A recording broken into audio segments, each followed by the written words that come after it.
Willian Pluim bela timnas Indonesia. Racikan Indra Syafri saat lawan Filipina. Justin Hubner makin konsisten. Marukawa dinaturalisasi untuk timnas. Simak berita lengkapnya berikut ini.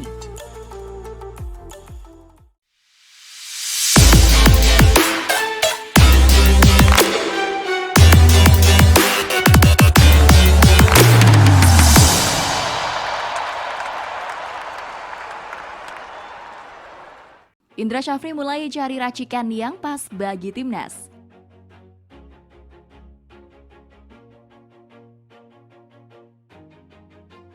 Pelatih timnas Indonesia U22 Indra Syafri sudah mulai mencari racikan taktik dan formasi yang pas bagi anak-anak asuhnya untuk menghadapi laga perdana sepak bola SEA Games 2023 kontra Filipina. Timnas Indonesia U22 berkekuatan 20 pemain untuk pesta olahraga ASEAN ini. Pelatih Indra Syafri kini mulai berpikir untuk menemukan racikan formasi dan taktik yang tepat untuk meraih 3 angka di laga tersebut. Indra Syafri menentukan susunan pemain timnas Indonesia U22 di SEA Games 2023 berdasarkan lawan. Artinya 11 pertama Garuda Muda bisa berubah-ubah tergantung karakteristik musuhnya. Selain Filipina U22, timnas Indonesia U22 juga akan berduel dengan timnas Kamboja U22, timnas Myanmar U22, dan timnas Timor Leste U22 di grup A SEA Games 2023. Saya sudah mulai mencari komposisi terbaik untuk melawan Filipina.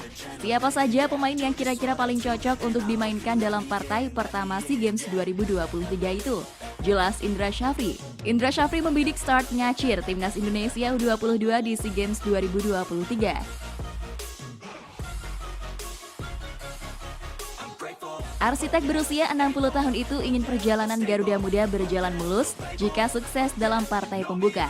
Timnas Indonesia U22 dibebankan target yang tidak bisa ditawar lagi di SEA Games 2023. Garuda Muda mesti mengakhiri puasa medali emas yang telah berlangsung selama 32 tahun.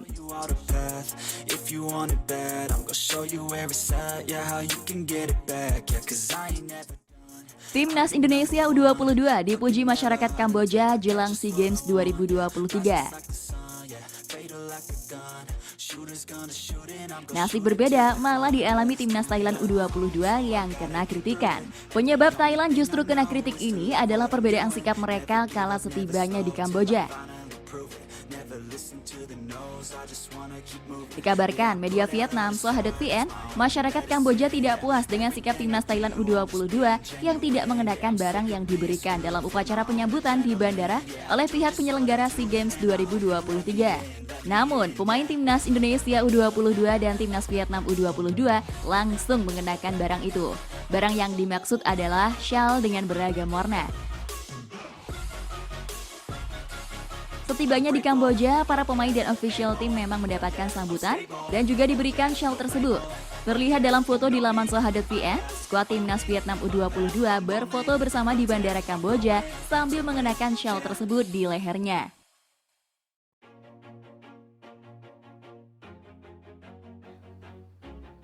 Skuad timnas Indonesia U22 pun demikian. Dalam unggahan PSSI di Instagram, terlihat Rizky Ridho hingga sang pelatih Indra Syafri mengenakan hingga memegang shawl berkelir merah tersebut.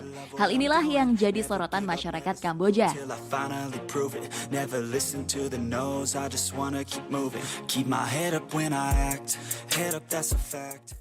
Willian Pluim resmi jadi WNI dan siap bela timnas Indonesia.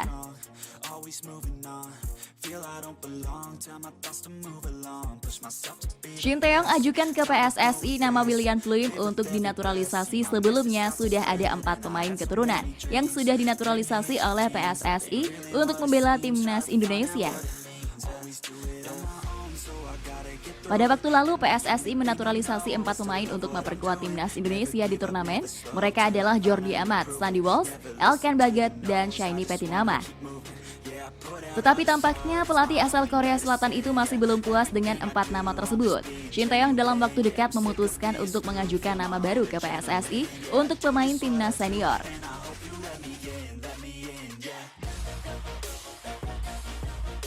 Saya sudah ajukan ke Ketua Umum PSSI hari ini untuk menaturalisasi agar timnas lebih mantap lagi. Pak Ketua Umum PSSI Erick Thohir bicara bahwa akan bantu agar prosesnya semakin cepat, ujar Shin Tae-yong. Shin Tae-yong mengajukan sejumlah nama pemain dari Liga 1 yang sudah bermain cukup lama untuk diproyeksi pada timnas senior ini. Shin Tae-yong sangat berharap agar Willian Pluim bisa mengisi lini tengah timnas Indonesia.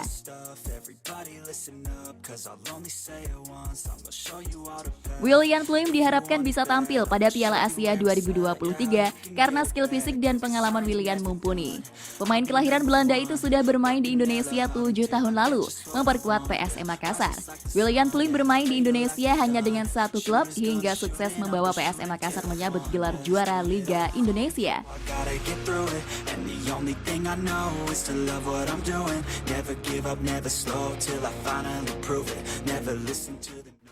Batal dinaturalisasi, Justin Hapner makin konsisten.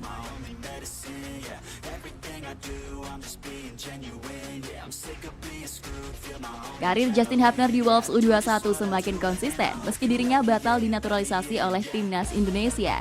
Terbaru, pemain kelahiran Belanda membantu klubnya menang telak. Justin Hapner akhir-akhir ini menjadi sorotan karena proses naturalisasinya batal dilanjutkan oleh PSSI. Hal tersebut dikonfirmasi oleh ex-ko PSSI Arya Sinulinga.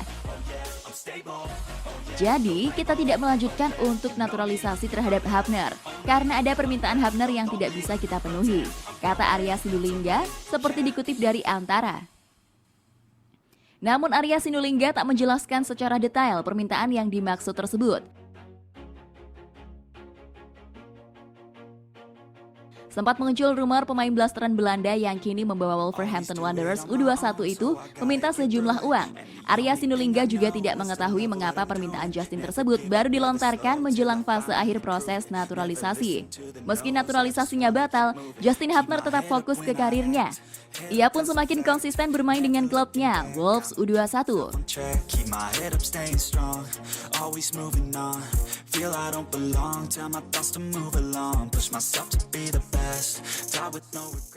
PSSI akan naturalisasi Taisei Marukawa untuk perkuat timnas Indonesia.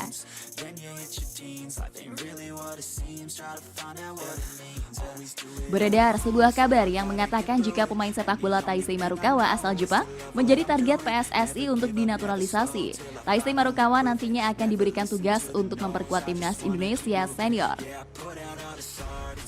Jika kabar ini benar, tentu akan menjadi angin segar untuk pasukan Garuda. Pasalnya, anak asuhan Shin Tae-yong masih puasa gelar juara sampai detik ini. Taisei Marukawa juga turut menjadi salah satu pemain yang dianggap layak mendapatkan naturalisasi. Pemain yang kini membela PSIS Semarang itu mampu mencuri perhatian usai tampil gemilang bersama dengan Persebaya Surabaya di musim 2021-2022. Marukawa juga pemain yang cukup fleksibel. Ia bisa ditempatkan sebagai pemain sayap kanan ataupun kiri. Di musim lalu pun ia sukses mencetak 18 gol dan 12 assist dari 39 laga di semua kompetisi untuk Persebaya Surabaya. Dengan hasil statistik dan melihat dari permainan cantik yang dimainkan Marukawa di Liga 1, maka pemain ini sangat layak memperkuat timnas Indonesia.